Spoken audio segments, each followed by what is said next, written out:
Everyone, philosophical prospective of education यानी शिक्षा के दार्शनिक परिप्रेक्ष्य जो बुक थी उसमें हम लोग पहली यूनिट कंप्लीट कर चुके हैं। दूसरी यूनिट का ये पहला चैप्टर यानी चैप्टर नंबर 3 चल रहा है हमारे सामने।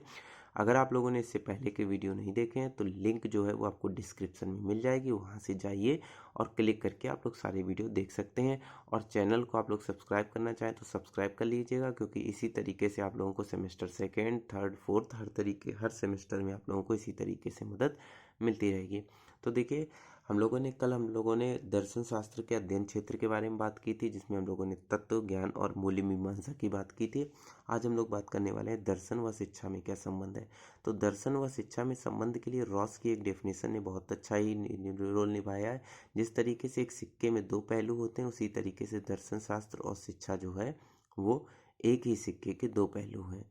ठीक है। अब उसमें कैसे बताया था, दर्शन शास्त्र जो होता है वो सैद्धांतिक पक्ष होता है, क्योंकि ये हर चीज़ की प्रूविंग मानता है। प्रूफ किस पे के आधार पर किए जाएंगे? सिद्धांतों के आधार पर, कुछ नियमों के आधार पर प्रूफ किए जाएंगे।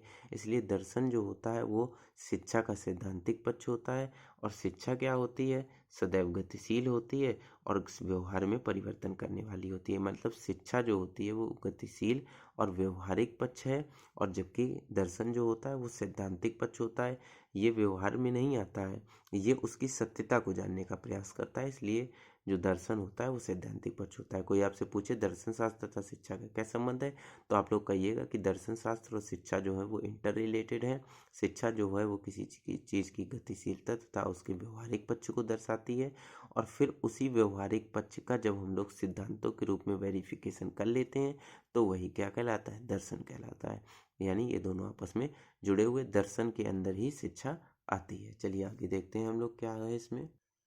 देखिए, दर्शन का शिक्षा पर क्या प्रभाव पड़ता है इसके बारे में हम लोग बात करेंगे। किस तरीके से शिक्षा के उद्देश्य जो होते हैं वो दर्शन को देखकर निर्धारित किए जाते हैं, किस तरीके से पाठ्यक्रम इसको देखकर निर्धारित किए जाते हैं, तो वही बताएंगे कि दर्शन द्वारा शिक्षा के उद्देश्य किस तरीके से विकसित किए जाते हैं, उन उद्देश्यों की मदद से पाठ्यक्रम किस प्रकार से विकसित किए जाते हैं, शिक्षण विधियाँ किस तरीके से दर्शन से प्रभावित होती हैं, अनुशासन किस तरीके से दर्शन से प्रभावित होता है, और विद्यालय का संगठन किस तरीके से दर्शन से प्रभावित होता है। इन सभी के बारे में जानेंगे कि शिक्षा के अलग अलग फील्ड पर, एजेंसियों पर दर्शन का क्या प्रभाव पड़ता है।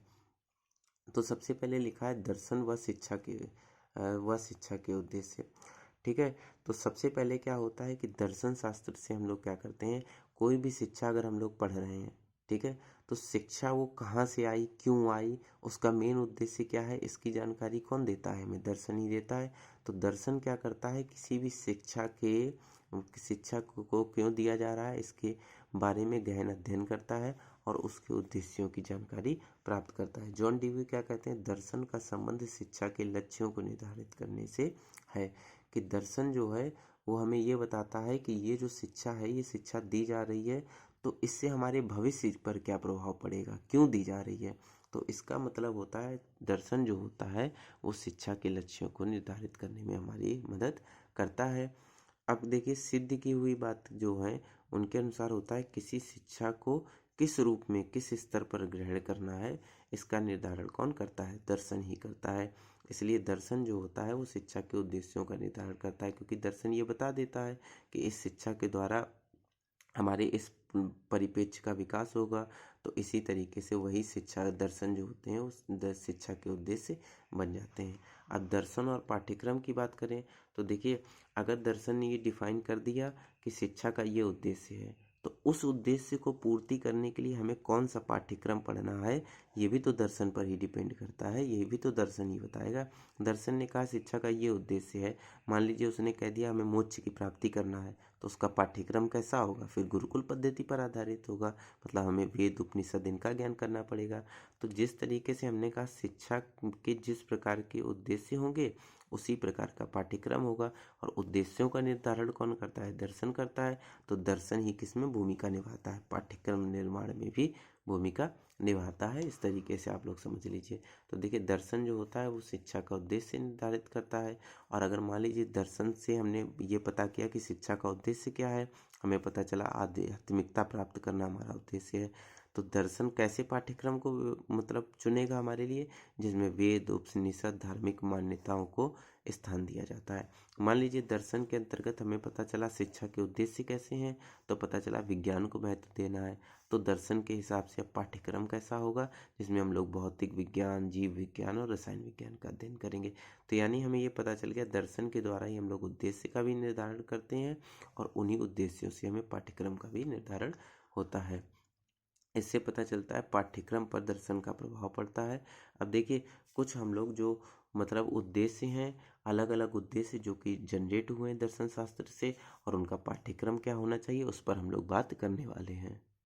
तो सबसे पहले हम लोगों ने दर्शन शास्त्र से जब शिक्षा का अध्ययन किया, तो शिक्षा का हमारा उद्देश्य सामने आया जीवन के शाश्वत मूल्यों की प्राप्ति।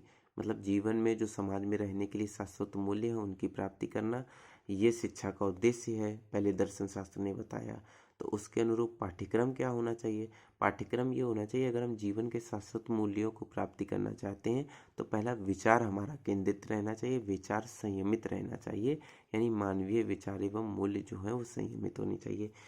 इसके द्वारा जो एक मतलब भावना का विकास हुआ उसी को हम लोगों ने आदर्शवाद कहा। यानी कोई पूछे आदर्शवाद क्या है, तो आदर्शवाद का जो उद्देश्य होता है वो जीवन के शाश्वत मूल्यों की प्राप्ति होना है और उसके लिए हमें विचार केंद्रित पाठ्यक्रम का प्रयोग करना चाहिए। दूसरा हमारे सामने शिक्षा का उद्देश्य क्या आया, कि शिक्षा का उद्देश्य ये आया कि मतलब दर्शन शास्त्र ने अध्ययन किया शिक्षा का और कहा कि हमें शिक्षा के अंतर्गत बालक को फ्री छोड़ देना चाहिए। फ्री छोड़ देना चाहिए मतलब उसको ये कह देना चाहिए कि जाओ तुम घूमो और तुम घूम करके ही अपना डेवलपमेंट करो, सीखो, खुद से सीखो, खुद से ये काम करो, खुद से वो काम करो। मतलब बालक क्या कह दिया, स्वाभाविक विकास पर बल दे दिया कि मतलब अपने स्वयं से तुम अपना विकास करो, जाओ स्वाभाविक विकास करो। और बालक की व्यक्तित्वता का विकास करना, मतलब तुम्हारे अंदर जो क्वालिटी है तुम उन्हीं का इन्हेंसमेंट करो। जरूरी नहीं कि सब ऐसा कर रहे तो भी तुम ऐसा करो, मतलब तुम अपनी व्यक्तिक क्षमताओं का विकास करो। प्रकृति में खुला छोड़ दो बच्चों को, फिर वो जो सीखना होगा वो खुद सीख लेगा। ये वाद कौन होता है, ये प्रकृतिवाद होता है।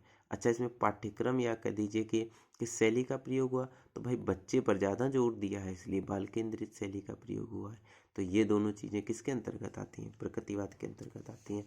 फिर देखिए प्रयोजनवाद जो होता है ये थोड़ा कठिन है। तो प्रयोजनवाद यानी प्रैग्मेटिज्म में इसका उद्देश्य क्या होता है, बालक को अपने मूल्यों का स्वयं निर्माण करता माना जाता है।